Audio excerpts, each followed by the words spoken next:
Janine Gutierrez affected pa daw sa hiwalayan nila ni Paolo Avellino, kaya private muna ang relasyon ng Kim Pao.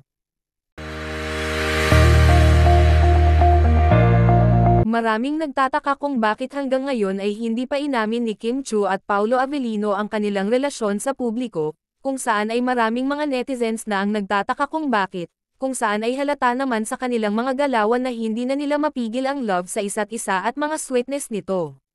Base sa malapit kay Pao, ay maraming mga dahilan daw kaya pina-private muna nila ang kanilang pag-iibigan, pero may isa talagang dahilan, at si Janine Gutierrez ang kanyang ex-girlfriend. Sa kanilang hiwalayan ay parang nabigla lang kasi itong si Janine nang hiwalayan niya si Pao, at hanggang ngayon nga ay may feelings pa ito kay Pao, nasasaktan pa daw ito sa mga pangyayari, going to healing pa daw si Janine kaya para mas madali daw ang pag-moving forward nito, ay mas pina-private na muna ng dalawa ang kanilang relasyon, at ganun naman si Kim Chiu dahil hanggang ngayon ay putak ng putak pa rin itong si Sian Lim, galit yata dahil masaya si Kimi at parang napapantayan pa ni Paolo ang pagmamahal nito kay Kim Chiu. Makikita naman si Sian Lim na parang stress ang mukha, mukhang hindi masaya sa love life niya.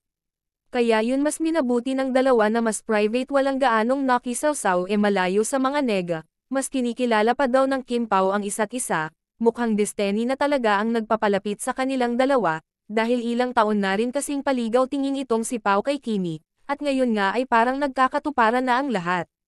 Samantala, absent si Kimi kahapon sa It's Showtime ay dahil magkasama pala sila ni Paolo Avellino, kung saan ay spotted nga ang dalawa sa isang lugar na nakunan ng larawan ng isang netizens. Sa nakita na picture ay parang gumala pa ang dalawa at maghapon nga ito magkasama dahil nakita pa ang dalawa na kumain.